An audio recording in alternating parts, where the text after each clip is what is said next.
لیکن بتائیے ڈاکٹر کے ماں باپ کو آخرت میں کیا اللہ کو انعام دے گا؟ انجینئر کے ماں باپ کو کیا آخرت میں اللہ کو انعام دے گا؟ کسی سی اے کے ماں باپ کو، کسی ایل ایل بی کیے ہوئے ایڈوکیٹ بیرسٹر کے ماں باپ کو کیا اللہ قیامت میں کوئی مقام دے گا؟ میرے پیارے آقا کے پیروانوں، ایک انجینئر قیامت میں اپنے ماں باپ کے کام نہیں آئے گا، ایک ڈاکٹر قیامت میں اپنے ماں باپ کے کام نہیں آئے گا، لیکن جن غریب بچوں کے سروں پر آج دستار باندھی گئی ہے، آپ جانتے ہیں ان بچوں کا مقام کتنا بلند و بالا ہے۔ 1450 سال پہلے رسول اللہ نے فرما دیا، ایک عالم دین جو ہوگا، ایک عالم دین جو ہوگا، ایک عالم باعمل جو ہوگا، ایک عالم دین کل قیامت کے دن اپنی 7 پشتوں کو اپنے ساتھ جنت میں لے کر جائے گا۔ ایک حافظ قرآن کو جنت کے دروازے پر روک دیا جائے گا، وہ کہے گا مولا مجھے کیوں روکا گیا؟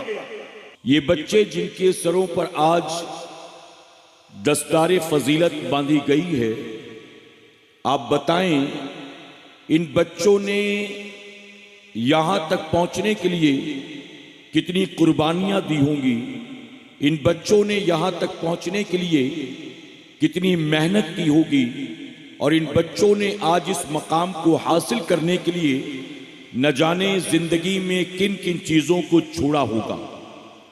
ہمیں اور آپ کو شاید اس بات کا اندازہ نہیں ہے، یہ بچے یوں ہی حافظ نہیں بن جاتے، یہ بچے یوں ہی عالم نہیں بن جاتے، ان بچوں کے سروں پر یوں ہی دستار فضیلت چلتے پھرتے نہیں باندھ دی جاتی ہے، بلکہ یہ بچے اپنے بچپنے کو قربان کرتے ہیں، اپنے ماں باپ کی جدائی برداشت کرتے ہیں، اپنے گھر کے دسترخوان کو چھوڑ کر نکل پڑتے ہیں، اپنے گھروں کے آرام دہ بستر کو قربان کرتے ہیں، اپنے بچپن کے دوست احباب کو، اپنے ماں باپ کو، اپنے بھائی بہنوں کو، اپنے گھر بار کو، اپنی گلیوں کو، اپنے بچپنے کو یہ قربان کرتے ہیں، تب جا کر کہیں اللہ تبارک تعالیٰ انہیں یہ مقام عطا فرماتا ہے۔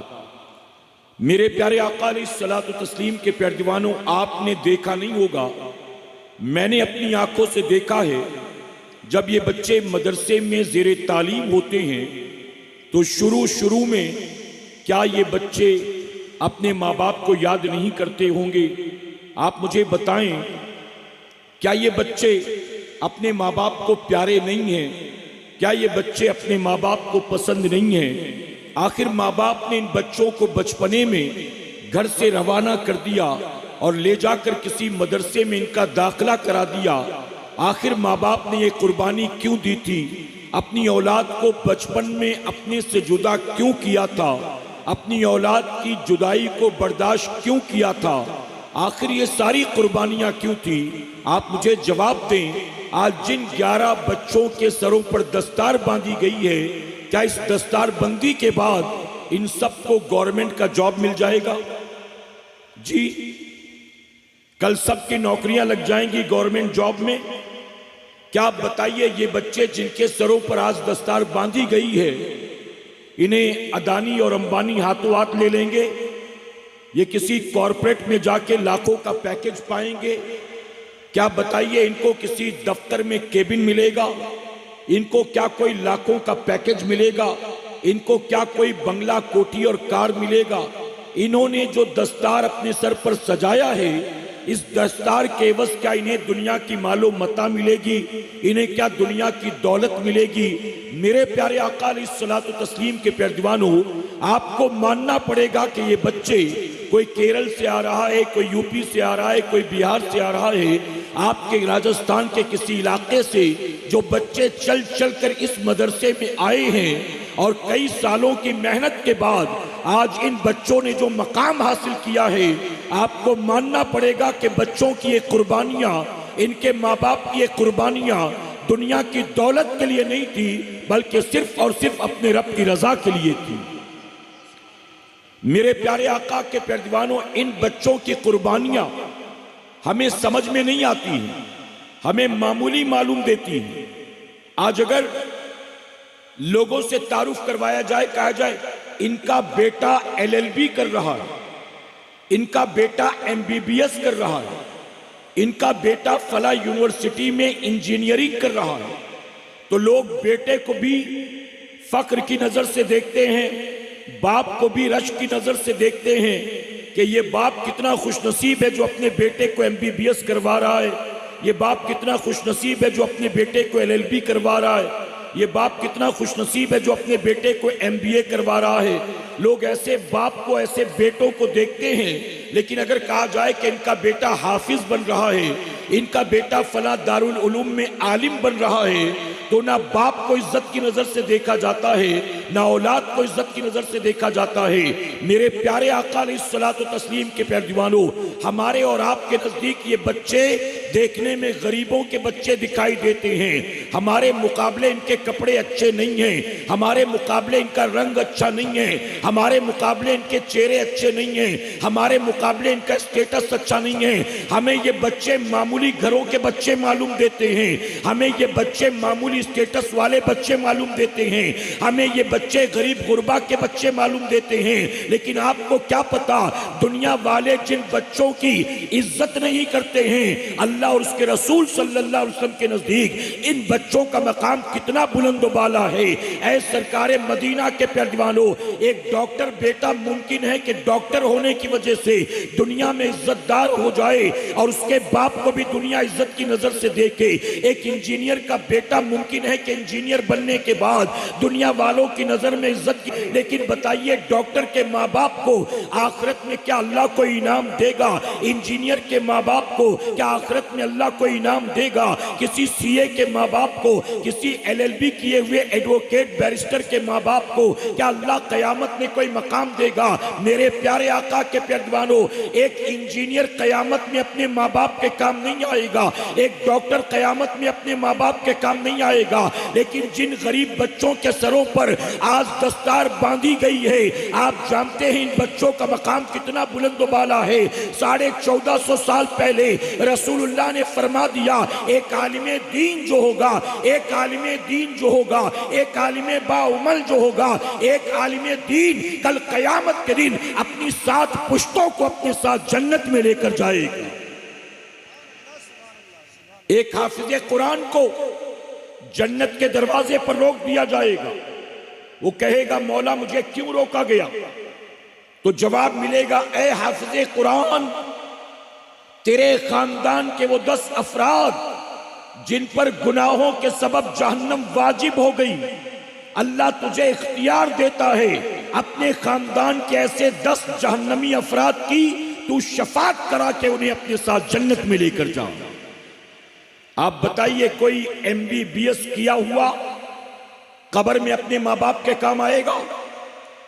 ایک حافظ قرآن، توجہ ہے نا آپ کی، ایک حافظ قرآن جب اس کا انتقال ہوتا، لوگ غسل دے رہے ہوتے ہیں، کفن پہنایا جا رہا ہوتا ہے، نماز جنازہ کی تیاری چل رہی ہوتی ہے، اس سے پہلے کہ اس حافظ قرآن کو قبر میں اتارا جائے، قبر میں آواز آتی ہے، اے قبر کیا تجھے پتا ہے آج کسے تیرے حوالے کیا جا رہا ہے؟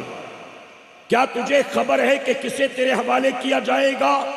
قبر کہتی ہے ہاں ہاں میں جانتی ہوں، ایک حافظ قرآن کو آج میرے پاس لایا جا رہا ہے۔ ایک حافظ قرآن کو آواز آتی ہے، جب تو جانتی ہے کہ حافظ قرآن ہے تو خدا را اس کے جسم کو ہاتھ نہ لگانا، حافظ قرآن کے جسم کو تو نہ کھانا۔ تو قبر کہتی ہے آخر ایک بندہ جس کے سینے میں رب کا قرآن محفوظ ہو، میں اس کے جسم کو کیسے کھا سکتی ہوں؟ میرے پیارے آقا کے پیارے دیوانوں، یہ بچے اپنا گھر بار چھوڑ کر یہاں جو مدرسے میں 2 سال 4 سال 5 سال پڑھائی کرتے رہے، یہ بچے یہاں پلنے نہیں آئے تھے، یہ بچے یہاں پڑھنے آئے تھے۔ ایسا نہیں ہے کہ ان کے ماں باپ انہیں پال نہیں سکتے، ان کے ماں باپ انہیں کھلا نہیں سکتے، ان کے ماں باپ ان کی پرورش کرنے کے قابل نہیں ہیں۔ ابھی مجھ سے پٹنہ میں ایک دستار بندی کے جلسے کے موقع پر کسی پریس والے نے پوچھا تھا کہ موجودہ دور میں ایسا کیوں ہے کہ صرف غریبوں کے بچے ہی مدرسے میں پڑھتے ہیں؟ امیروں کے بچے مدرسے میں کیوں نہیں آتے؟ تو میں نے اس موقع پر کہا تھا ہماری مینٹیلٹی بدل چکی ہے، ہماری ذہنیت بدل چکی ہے. ہم دنیا کے پیچھے بھاگتے بھاگتے بھاگتے بھاگتے اتنے دنیا کے لالچی کتے بن گئے کہ ہمیں دین میں جب کوئی فائدہ دکھائی نہیں دیتا تو نہ خود دین پر عمل کرتے ہیں، نہ اپنی اولاد کو دین کے راستے پر ڈالتے ہیں. ہم خود بھی زندگی بھر ہائے دنیا ہائے دنیا ہائے پیسہ ہائے پیسہ، ہم زندگی بھر یہی کرتے رہتے ہیں اور اپنی اولاد کو بھی دنیا کا لالچی کتا بنا کر مرتے ہیں. میں نے کہا یہ آج مسلمان کی مینٹلٹی بن چکی. اس وجہ سے امیروں کے بچے آج مدرسے میں دکھائی نہیں دیتے، ورنہ اسی ہندوستان کی تاریخ ہے. ہندوستان کی سرزمین پر بڑے بڑے جو بادشاہ گزرے ہیں ان بادشاہوں کی تاریخیں اٹھا کر دیکھ لو. کسی بادشاہ کا بیٹا یونیورسٹی میں نہیں جاتا تھا، پبلک اسکول میں نہیں جاتا تھا، کانوینٹ اسکول میں نہیں جاتا تھا، بلکہ بادشاہ وقت جو تھا، بادشاہ وقت خود بھی دیندار ہوتا تھا، عالم ہوتا تھا، حافظ ہوتا تھا اور اپنی اولاد کو بھی مدرسے میں بھیج کر حافظ قرآن بھی بناتا تھا اور عالم دین بھی بناتا تھا. میں نے کہا تمام بادشاہوں میں جس نے سب سے زیادہ حکومت کی اورنگزیب عالمگیر رحمت اللہ تعالی. میں نے کہا بادشاہ وقت ہو کر خود بھی حافظ قرآن، اپنے بیٹے کو بھی حافظ قرآن بناتے ہیں. اور میں ان بچوں کو جو اس مدرسے میں پڑھتے، صوفیہ حمیدیہ میں جو بچے پڑھتے ہیں، جو آج فارغ ہوئے اور جو ابھی زیر تعلیم ہیں، میں ان بچوں کو مبارکباد دیتا ہوں کہ بچوں تم قابل مبارکباد ہو. اللہ کا شکر ادا کرو کہ تم کسی کروڑ پتی کے گھر پیدا نہیں ہوئے. اللہ کا شکر ادا کرو کہ تم کسی انڈسٹریلسٹ کے گھر پیدا نہیں ہوئے. اللہ کا شکر ادا کرو کہ تم کسی امیر دنیا دار کے گھر پیدا نہیں ہوئے. اگر تم غریب کے گھر پیدا ہوئے ہو میں تمہاری غریبی کو سلام کرتا ہوں. اگر تم امیرے کو گھر پیدا ہوتے تو تمہارا امیر باپ تمہیں بھی دنیا دار بنا دیتا. تمہاری غریبی کو سلام کرتا ہوں کہ تمہاری غریبی نے یا تو تمہیں حافظ قرآن بنا دیا ہے یا تو تمہیں عالم دین بنا دیا. یہ تمہاری غریبی ہے جس نے لا کر تمہیں یہاں کھڑا کر دیا. دنیا والوں کے نزدیک اگرچہ ان کی کوئی عزت نہ ہو، کوئی وقار نہ ہو، لیکن تمہیں کیا پتا کہ رب رسول کے نزدیک ان کا مقام کتنا بلند و بالا. کل قیامت کے دن جب باپ بیٹے کے کام نہیں آئے گا، بھائی بھائی کے کام نہیں آئے گا، دوست دوست کے کام نہیں آئے گا، ایسے میں فرمایا گیا علماء کے تعلق سے اللہ کا حکم ہوگا جاؤ تم جنت میں داخل ہو جاؤ.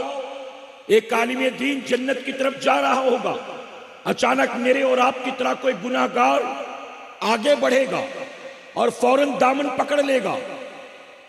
عالم دین کہے گا کیا ہوا، تو نے میرا دامن کیوں پکڑا؟ تو ہم جیسا دامن پکڑنے والا گناہگار کہے گا حضرت کہاں چلے، آپ نے مجھے پہچانا نہیں. وہ کہیں گے کون ہے تو؟ ہم اور آپ کہیں گے حضرت میں وہ ہوں جس نے ایک بار آپ کو پانی پلایا تھا. کوئی کہے گا حضرت میں وہ ہوں جس نے ایک بار آپ کو وضو کرایا تھا. کوئی کہے گا حضرت میں وہ ہوں جو آپ کے پیچھے نمازیں پڑھتا تھا. حضرت میں وہ ہوں جس نے ایک بار آپ کو اپنے گھر دعوت پر بلایا تھا. حضرت میں وہ ہوں جس نے اپنی دکان کی اوپننگ کے لیے آپ کو بلایا تھا. حضرت میں وہ ہوں جس نے آپ سے ایک بار مصافحہ کیا تھا. جب ہمارے جیسے لوگ کہیں گے کہ میں وہ ہوں جس نے ایک بار آپ کے ساتھ یہ سلوک کیا تھا، تو جانتے ہو یہ علماء اللہ کی بارگاہ میں عرض کریں گے کہ مولا ہم تو تیرے حکم پر جنت میں چلے جاتے تھے لیکن تیرے بندوں نے ہمارا دامن پکڑ لیا. اب بتا ہم ان کا کیا کریں؟ رب یہ نہیں کہے گا دامن جھٹک دو اور جاؤ جنت میں چلے جاؤ، نہیں نہیں، بلکہ اللہ فرمائے گا اے میرے بندوں میں تمہیں اختیار دیتا ہوں، آج جن جن لوگوں نے تمہارا دامن پکڑا ہے دامن جھٹکنا مت، ان سب کو اپنے ساتھ لے کر جنت میں داخل ہو جاؤ. اب دامن وہاں پکڑے گا کون؟ کون پکڑے گا؟ جو یہاں ان سے محبت کرنے والا ہوگا، جو ان سے عقیدت رکھتا ہوگا، جو ان کی خدمت کرتا ہوگا. آج تو ہماری قوم کی پوزیشن یہ ہے، برا مت مانیے گا جملہ تلخ ہے، آج ہماری قوم کی پوزیشن یہ ہے ہفتے میں ایک بار جمعہ کی 2 رکعت نماز ہم جس امام کے پیچھے پڑھتے ہیں نا، پورے ہفتے اسی امام کو گالیاں بھی دیتے رہتے ہیں. ارے امام صاحب کو دیکھا ایسے، امام صاحب کو دیکھا ویسے، حافظ صاحب کو دیکھا ایسے، مفتی صاحب کو دیکھا ایسے، مولانا صاحب کو دیکھا ایسے. میرے پیارے آقا علیہ الصلوۃ والتسلیم کے پیروانوں، اپنے دل میں علماء کے لیے بغض رکھو گے، اپنے دل میں علماء کے لیے حسد رکھو گے، اپنے دل میں علماء کے لیے کینہ رکھو گے، اللہ تمہیں کامیابی دے گا، اللہ تمہیں عزت دے گا. میرے پیارے آقا علیہ الصلوۃ والتسلیم کے پیروانوں، آپ نے مجھ سے پیشتر مولانا صاحب کی مختصر گفتگو سنی. وقت کم تھا، تیزی کے ساتھ انہوں نے 2-3 باتیں آپ کو سمجھانے کی کوشش کی. کاش آپ نے ان کی گفتگو کو توجہ کے ساتھ سنا ہوتا تو اس مختصر گفتگو میں آپ کو بہت ساری باتیں سمجھ میں آ جاتی. جو انہوں نے پیش کیا آپ کے سامنے، آئیے میں اس کی وضاحت کر دوں. اجازت ہے نا آپ کی؟ میرے پیارے آقا کے پیروانوں، جنت میں فرشتوں نے آدم علیہ السلام کا سجدہ کیا. سنا ہے کہ نہیں آپ نے؟ سجدہ کیوں کیا گیا؟ آدم علیہ السلام کے حسن کی وجہ سے ان کا سجدہ نہیں کرایا گیا. آدم علیہ السلام کی رنگت کی وجہ سے ان کا سجدہ نہیں کروایا گیا. آدم علیہ السلام کے قد کاٹھی کی وجہ سے ان کا سجدہ نہیں کروایا گیا. آدم علیہ السلام کی عبادت اور ریاضت کی وجہ سے ان کا سجدہ نہیں کروایا گیا. اگر فرشتوں نے آدم علیہ السلام کا سجدہ کیا ہے تو سجدے کی وجہ صرف ایک تھی، وہ آدم علیہ السلام کا علم تھا. فرشتے جن سوالوں کا جواب نہ دے سکے، آدم علیہ السلام اللہ کی عطا سے ان سوالوں کا جواب دینے لگے. یہ جو سوال جواب ہوا تھا، ہوا کیا تھا؟ یہ جو کویسچن آنسر سیشن تھا، یہ ایگزام تھا، یہ کیا تھا؟ فرمایا گیا آدم علیہ السلام کو، توجہ ہے نا آپ کی، آدم علیہ السلام کو قیامت تک آنے والی تمام چیزوں کا نام بتایا گیا.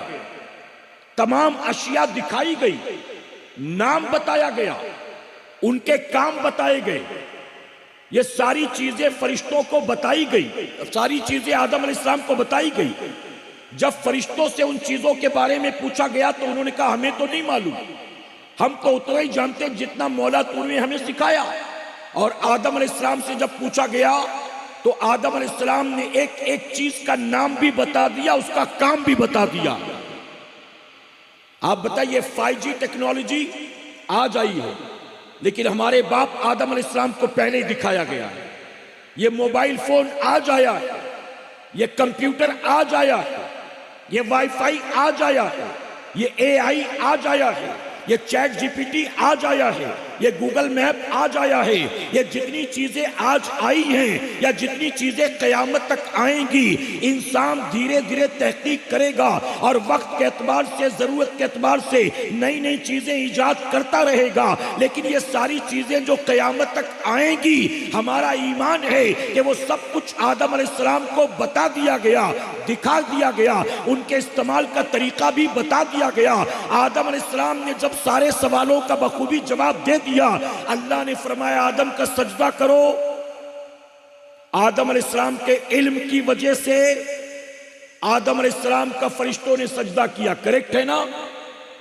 جتنے مانتے ہیں کہیں سبحان اللہ. جتنوں کو بات سمجھ میں آئی وہ بلند آواز سے کہیں سبحان اللہ. اللہ کو تاقدت بہت پسند ہے.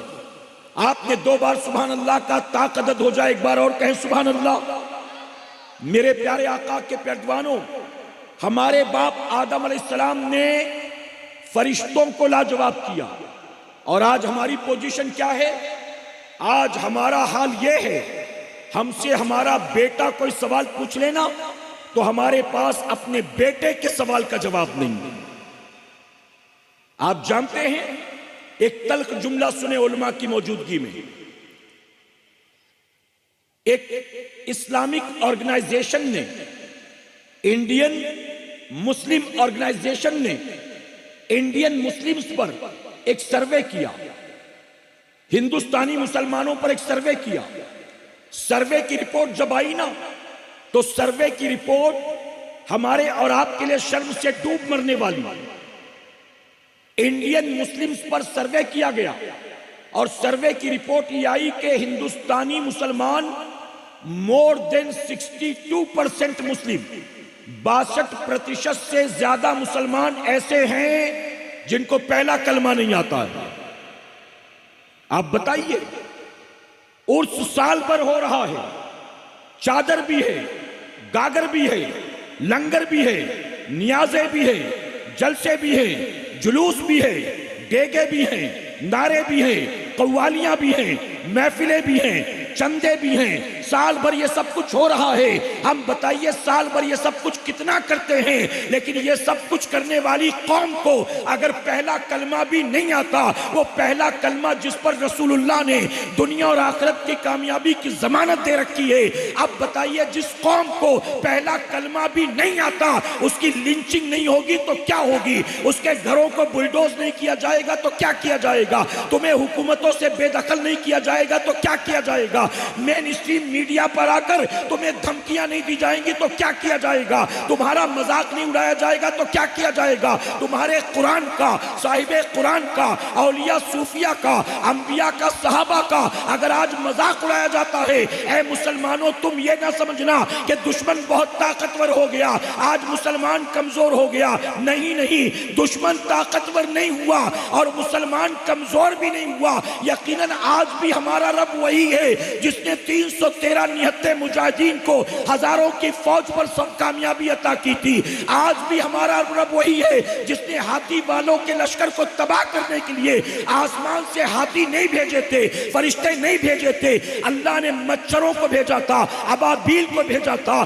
آپ ذرا بتائیں کہ کبھی فرعون اور نمرود کو ہلاک کرنے کے لیے اللہ مچھروں کی فوج بھیجتا ہے، کبھی اللہ ہاتھی والوں کو تباہ کرنے کے لیے چھوٹے چھوٹے پرندوں کو بھیجتا ہے۔ اے مسلمانوں، کبھی 313 نہتے مجاہدین کو اللہ ہزاروں کے لشکر پر کامیابی دیتا ہے۔ اللہ آج بھی وہی ہے، آخر مدد کیوں نہیں آتی؟ ہم پر ظلم کیوں ہوتا ہے؟ ہم پر زیادتی کیوں ہوتی ہے؟ ہمیں تباہ برباد کیوں کیا جاتا ہے؟ ہماری وجہ سے ہمارے نبی کو گالیاں کیوں دی جاتی ہے؟ ہماری بیٹیوں کی آبرو کیوں لوٹی جاتی ہے؟ ہمارے بچوں کو یتیم کیوں کیا جاتا ہے؟ جانوروں کے نام پر مسلمان کو گھیر کر موت کے گھاٹ کیوں اتارا جاتا ہے؟ یہ نہ سمجھنا کہ دشمن طاقتور ہو گیا، ارے دشمن طاقتور نہیں ہوا، اے مسلمان تیرا ایمان کمزور ہو گیا۔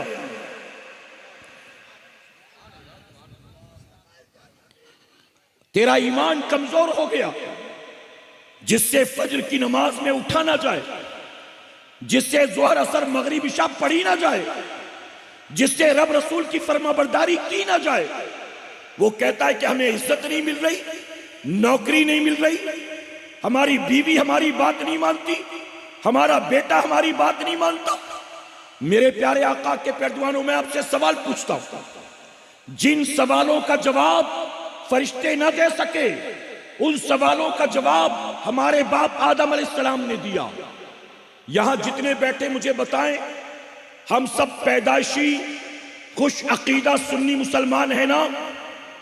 بلند آواز سے کہیں، ہم سب پیدائشی خوش عقیدہ سنی مسلمان،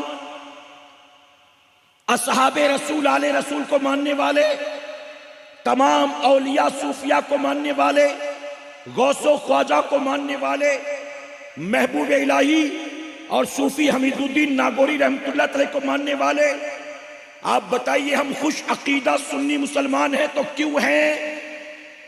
خوش عقیدہ سنی مسلمان ہونے کا ریزن کیا ہے؟ ہم پیدا ہونے کے بعد سنی نہیں ہوئے، ہم پیدائشی سنی ہیں، سنی بائی برتھ ہیں، کریکٹ ہے نا؟ کیوں سنی بائی برتھ؟ کیونکہ میری ماں بھی سنی، میرا باپ بھی سنی، میرا ننیحال بھی سنیوں کا، میرا ددیحال بھی سنیوں کا، کریکٹ ہے کہ نہیں بتاؤ؟ ہم 11ویں منانے والے لوگ، ہم 12ویں منانے والے لوگ، ہم میلاد کے جلسے سجانے والے لوگ، غوث اعظم کے نام پر نیازیں کرنے والے لوگ، چھٹی شریف میں اجمیر شریف جانے والے لوگ، ہم صوفی صاحب کا عرس منانے والے لوگ، ہم اس جماعت سے تعلق رکھتے ہیں۔ لیکن میں آپ سے سوال پوچھتا ہوں، سنیوں دل پر ہاتھ رکھ کر جواب دو، ہم سنی بائی برتھ ہیں، لیکن کل اگر ہم سے کوئی پوچھ بیٹھے کھانا سامنے رکھ کر فاتحہ کرنا کہاں سے ثابت ہے؟ کیا ہم میں کوئی ایک بھی ہے جو جواب دے سکتا ہے؟ میں علماء کی بات نہیں کر رہا ہوں، میں آپ کی اور اپنی بات کرتا ہوں، عام عوام کی۔ کیوں؟ اس کی وجہ کہ ایسے سوالات ہماری جماعت کے علماء سے کوئی نہیں پوچھتا، وہ ہماری جماعت کے جوہلا کو ڈھونڈتے ہیں۔ وہ ڈھونڈتے ہیں کہ کوئی رسم و رواج والا سنی مل جائے، کوئی چادر گاگر والا سنی مل جائے، کوئی جمعرات مزار پر جانے والا، جمعہ مسجد میں آنے والا سنی ملے۔ ہم ڈھونڈتے ہیں ایسا کوئی ملے تو اس کو کنفیوز کرے۔ اگر کوئی پوچھ بیٹھے کھانا سامنے رکھ کر فاتحہ کرنا کہاں سے ثابت؟ میں ممبئی جیسے شہر میں رہتا ہوں، ایک باپ اپنے بیٹے کو MBBS کرنے کے لیے پونا کے ہاسٹل میں بھیجتا ہے، ایک ماں اپنی بیٹی کو LLB کرنے کے لیے پونا کے ہاسٹل میں بھیجتی ہے، کوئی انجینئرنگ کرنے کے لیے مہاراشٹر کے کسی ہاسٹل میں جاتا ہے، اور جب 6 مہینے 8 مہینے وہاں پڑھتے ہیں نا، تو اپنے گھر آنے کے بعد بیٹا اپنی ماں سے کہتا ہے کہ امی یہ فاتحہ کرنا جائز نہیں ہے، یہ فاتحہ کرنا کہیں نہیں لکھا ہوا ہے، یہ بدعت ہے۔ ماں کہتی ہے خاموش ہو جا، ابا کے سامنے مت بولنا ورنہ زبان کھینچ لیں گے، ابا کے سامنے بولے گا تو ہاسٹل سے نکال دیں گے، ابا کے سامنے بولے گا تو تیرا نام کٹا دیں گے، پڑھائی لکھائی نہیں کر سکے گا۔ باپ کے سامنے بولنا نہیں۔ ہم سب کرتے چلے آئے، ہمارے باپ دادا کرتے چلے آئے، تجھے بھی خاموشی سے کرنا پڑے گا۔ اب بیٹا باپ کے سامنے نہیں بولتا، بیٹی ماں کے سامنے نہیں بولتی، لیکن وہاں سے وہ دنیاوی ایجوکیشن کے ساتھ ساتھ یہ سب کچھ خباثت لے کر آتے ہیں، اور لانے کے بعد اپنے ماں باپ کے سامنے بولتے ہیں، اور ماں باپ انہیں ڈراتے ہیں، دھمکیاں دیتے ہیں، اولاد خاموش ہو جاتی ہے۔ لیکن کب تک خاموش رہتی ہے؟ جب تک ماں باپ پر ڈیپینڈ رہتی ہے، جب تک پڑھائی لکھائی کر رہی ہوتی ہے، جب تک وہ اپنے پیر پر کھڑی نہیں ہوتی، تب تک وہ خاموش رہتی ہے۔ لیکن جیسے ہی وہاں سے فارغ ہونے کے بعد اس کا جاب لگتا ہے اور منتھلی 15-20 ہزار کمانے لگتا ہے، تو فوراً 4 پیسے جیسے ہی جیب میں آتے ہیں بغاوت کرتا ہے اور اپنے باپ سے کہتا ہے کہ میرے گھر میں آج کے بعد فاتحہ نہیں ہوگا، اگر تم کو فاتحہ کرنا ہے تو کرو، میں اس گھر میں رہنے والا نہیں ہوں، میرے گھر سے کوئی مزار پر نہیں جائے گا، میرے گھر میں کوئی صلاۃ و سلام نہیں پڑے گا، میرے گھر میں کوئی انگوٹھا نہیں چومے گا۔ اب بتائیے ماں باپ جو خاندانی سنی ہیں اپنی اولاد کو کیا جواب دینے کے قابل ہیں؟ بیٹا ہم جو کرتے ہیں یہ بدعت نہیں ہے، ہم جو کرتے ہیں یہ شرک نہیں ہے، ہم جو کرتے ہیں یہ طریقہ کہاں سے ثابت ہے؟ آپ بتائیے کوئی ایک بھی ماں باپ ہیں اپنی اولاد کو جو اطمینان بخش جواب دے سکے؟ ارے تم دھمکیاں دے کر چپ تو کرا دو گے، اولاد خاموش بھی ہو جائے گی، لیکن خاموش اس وقت تک رہے گی جب تک وہ آپ کی محتاج ہے، لیکن جیسے ہی اپنے پیر پر کھڑی ہوگی ویسے ہی وہ اپنا سر بغاوت کا بلند کرے گی، اور نتیجہ کیا ہوگا؟ ایک خاندان جو اب تک سنیوں کا چلا آتا تھا، اسی ایک بیٹے کی وجہ سے آنے والی ساری نسلیں بدعقیدہ ہو جائیں گی۔ آج ہمارے اس شہر میں کیا یہ نہیں ہو رہا ہے؟ جی کیوں ہو رہا ہے؟ وجہ کیا ہے؟ یہ سب ہماری جہالت کا نتیجہ ہے، یہ سب ہماری دین سے دوری کا نتیجہ ہے۔ ہمارے پاس علم ہے نہیں، اور ہمارے پاس علم سیکھنے کا شوق بھی نہیں، نہ جانتے ہیں نہ جاننا چاہتے ہیں۔ آپ بتائیے نسلوں کا ایمان بچے گا؟ زندگی بھر باپ کہتا رہا یا حسین یا حسین یا حسین، اور باپ کی آنکھ جیسے ہی بند ہوئی فوراً اس کا جوان بیٹا کہنے لگا یزید حق پر تھا، یزید امیر المومنین تھا معاذ اللہ، یزید رحمت اللہ تعالی تھا معاذ اللہ۔ آپ بتائیے جو باپ دادا کے ذریعے مسلک مذہب عقیدہ سنیت آپ تک پہنچا تھا، جو باپ دادا نے سنبھال کر صدیوں سے آپ تک پہنچایا تھا، کیا اس امانت کو اپنی نسلوں تک پہنچا سکے آپ کا بیٹا سنی بنا، آپ کا پوتا سنی ہوگا، آپ کی بیٹی جس گھر بیاہ کر جائے گی وہ سنیوں کا گھر ہوگا؟ میرے پیارے آقا کے پیروانوں، آج بھی یہ قوم نہیں جاگی تو یاد رکھنا آنے والا وقت اس سے زیادہ تابناک ہوگا، آنے والا وقت اس سے زیادہ سخت ہوگا، ایمان و عقیدے کی حفاظت کرنا مشکل ہو جائے گا۔ اور اب آپ ابھی تک اسی بحث میں پڑے ہوئے انگوٹھا چومنا کہاں سے ثابت ہے؟ ابھی تک اسی بحث میں پڑے ہو، کھڑے ہو کر صلاۃ و سلام پڑھنا کہاں لکھا ہوا ہے؟ ابھی تک اسی بحث میں پڑے ہو، اذان سے پہلے درود شریف پڑھنا کہاں سے ثابت ہے؟ ابھی تک اسی بحث میں پڑے ہو کہ اقامت میں کھڑا کب ہونا چاہیے، شروع سے یا حی علی الصلاۃ حی علی الفلاح پر؟ آپ ابھی تک اسی بحث میں پڑے ہو کہ کھانا رکھ کر سامنے رکھ کر فاتحہ کرنا چاہیے کہ نہیں کرنا چاہیے؟ ابھی تک اسی بحث میں آپ الجھے ہوئے ہو، اور یہ دنیا کہاں نکل گئی پتا ہے؟ اب تو مسلمان کے گھر پیدا ہونے والا پڑھا لکھا لڑکا اپنے ماں باپ سے اللہ کے بارے میں بھی سوال کر رہا ہے۔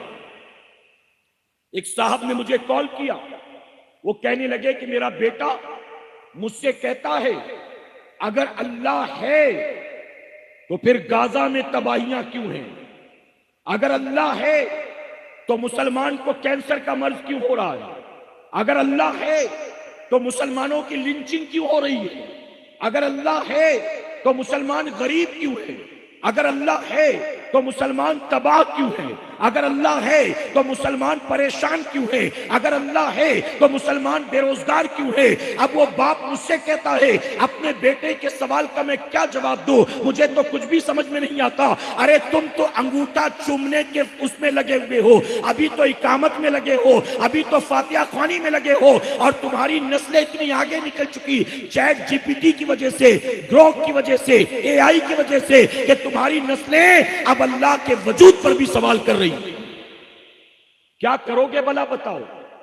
آج آپ بتائیے، کسی کی شادی کا فنکشن تو نہیں تھا نا یہ؟ جی اگر شادی میں کوئی کسی کو دعوت دے، بلکہ شادی میں نہیں، اب تو لوگ جنازے میں بھی ثواب کے لیے نہیں، منہ دکھانے کے لیے آتے ہیں۔ لوگ کہتے ہیں کہ یار بازو والے کا انتقال ہو گیا، تھوڑی دیر ذرا منہ دکھا کے آتا ہوں، اگر نہیں جاؤں گا تو برا مان جائیں گے اس کے بیٹے۔ غلط تو نہیں کہہ رہا ہوں میں؟ شادی کی دعوت دی جائے تو لوگ حاضر ہونا لازم سمجھتے، کسی کا انتقال ہو جائے تو لوگ تھوڑی دیر کے لیے صحیح خاندان والوں کو منہ دکھا کر بھلے چلے جائیں گے کہ کل کہہ سکے کہ میں آیا تو تھا۔ لیکن بتائیے، آپ کے علاقے کے، آپ کے شہر کے مدرسے کی دستار بندی کا جلسہ، اور وہ بھی وہ جلسہ جو ہر مہینے نہیں ہوتا، سال میں ایک بار، اگر بتائیے یہ قوم اپنے شہر کے ہونے والے دستار بندی کے جلسے میں بھی اپنے گھر سے نکل کے نہ آ سکے تو اس قوم کو ذلت و رسوائی سے کون بچا سکتا ہے؟ اللہ ایسی قوم کو عزت دے گا؟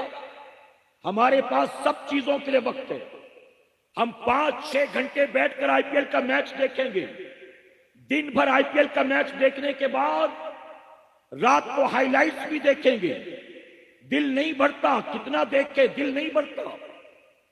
اگر کوئی ویب سیریز شروع ہو جائے، ہر ایپیسوڈ پابندی کے ساتھ دیکھیں گے، پوری رات یوٹیوب پر لگے رہیں گے، پوری رات لوڈو کھیلیں گے، پب جی کھیلیں گے، کیرم کلب میں جا کر کیرم کھیلیں گے، دوستوں کے ساتھ بیٹھ کر سیلون کے باہر، چائے کی ہوٹل کے باہر اور پان کی دکان چوک چوراہوں پر بیٹھ کر گھنٹوں دنیاوی باتیں کریں گے۔ جس قوم کے پاس ضائع کرنے کے لیے وقت ہے لیکن رب رسول کے لیے وقت نہیں ہے، کیا اللہ اس کے رسول اس قوم کو عزت دیں گے؟ میرے پیارے آقا کے پیروانوں، توبہ کرو، ہوش کے ناخن لو، اپنی سوچ کو بدلو، اپنی لائف سٹائل کو بدلو، اپنی فکر کو بدلو۔ اگر نہیں کرو گے تو جانتے ہو نتیجہ کیا ہوگا؟ آنے والے وقتوں میں آپ کی اولاد اس قابل بھی نہیں رہے گی کہ آپ کی قبر پر آ کر آپ کے لیے بخشش کی دعا کر سکے۔ آپ مر جاؤ گے نا، ابھی دیکھو شب برات آنے والی ہے نا، شب برات میں لوگ قبرستان جاتے ہیں، آپ کے یہاں جاتے کہ نہیں؟ ہمارے یہاں ممبئی میں بھی جاتے ہیں۔ شب برات میں کئی بیٹے ایسے ہیں، جب رات کے اندھیرے میں دوستوں کے ساتھ قبرستان جاتے ہیں تو اپنے دوستوں سے کہتے ہیں یار 2 سال سے ٹائم نہیں ملا، میں آ نہیں سکا، ابا کی قبر یہ والی ہے کہ وہ والی ہے، سمجھ میں نہیں آ رہا ہے۔ پہلے ایک پیڑ تھا، پیڑ کی وجہ سے پہچان لیتا تھا، لیکن قبرستان والوں نے پیڑ کو کاٹ دیا، اب ابا کی قبر کون سی ہے سمجھ میں نہیں آتا، ابا کی پراپرٹی کہاں کہاں ہے اس کو برابر معلوم ہے، ابا کا کن کن بینک میں اکاؤنٹ ہے اس کو برابر معلوم ہے، ابا کا مارکیٹ سے کتنا آنا ہے برابر معلوم ہے، ابا نے کہاں کہاں انویسٹمنٹ کر رکھا ہے برابر معلوم ہے، ابا نے کس کس کو قرضہ دے رکھا ہے برابر معلوم ہے، ابا نے کہاں کہاں پلاٹ خریدا ہے برابر معلوم ہے، ابا نے کتنی پالیسی خریدا برابر معلوم ہے، ابا کی دنیا کے بارے میں برابر معلوم ہے، لیکن 2 سال کے بعد ابا کی قبر کون سی ہے نہیں معلوم۔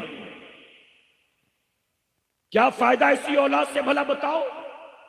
زندگی بھر آپ دنیا کے پیچھے بھاگتے رہے، مرنے کے بعد اسی راستے پر اولاد کو چلا دیا۔ جب باپ مرتا ہے 3 دن، 8ویں 10ویں دن، 40ویں دن اس کی قرآن خوانی کا انتظام ہوتا ہے۔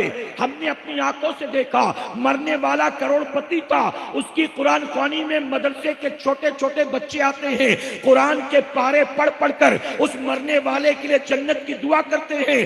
جن کا اس سے کوئی رشتہ ناتا نہیں تھا وہ اس کے لیے جنت کی دعائیں کرے، ایصال ثواب کے لیے قرآن پڑھے، اور جو باپ مر گیا اس کا بیٹا جو تھا اپنے باپ کے لیے ایک پارہ پڑھنے کے بھی قابل نہیں، وہ تسبیح لے کر بیٹھا ہوتا ہے۔ تسبیح، یہاں مجھے ایک بات یاد آتی ہے،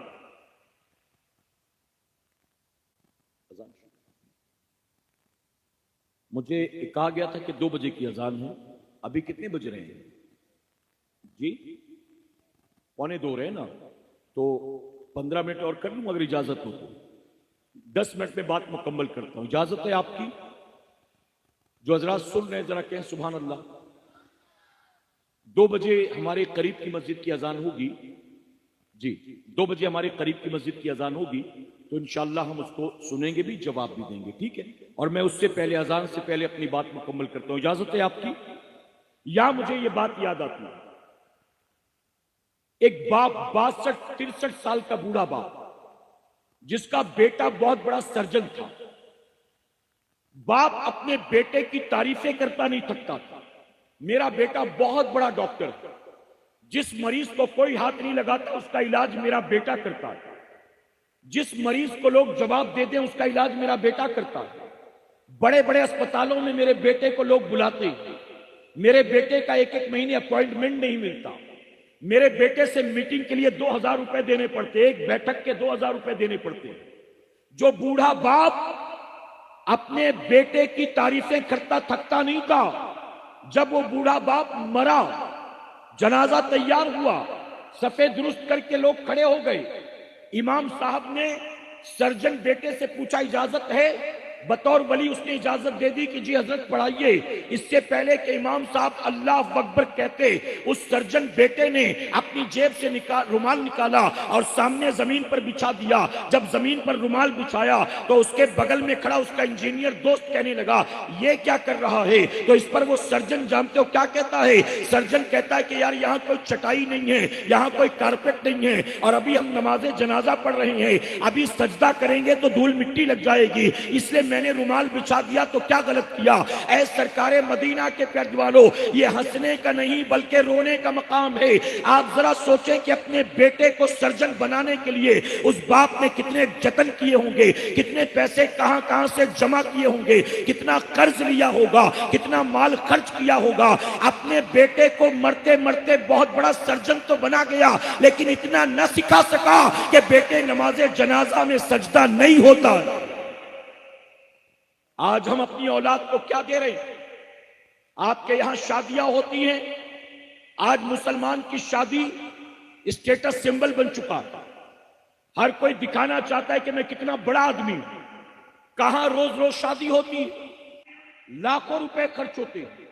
ابھی کچھ دنوں پہلے مجھے کسی نے بتایا کہ فلاں شہر میں ایک امیر آدمی کی بیٹی کی شادی تھی، اس نے اپنی بیٹی کی شادی میں 18 کروڑ روپے خرچ کیے۔ آپ بتائیے 18 کروڑ روپے۔ اس سے پہلے کسی صاحب نے مجھے بتایا گجرات کے کوئی سیٹھ صاحب ہیں، انہوں نے اپنے بیٹے کی شادی میں 5 کروڑ روپے خرچ کیا۔ آج یہ شادیوں میں فضول خرچی اسٹیٹس سمبل بن چکا۔ میرے پیارے آقا کے پیارے دیوانوں، ہمارے یہاں شادیوں میں لاکھوں روپے خرچ کیے جاتے ہیں کارڈ پر،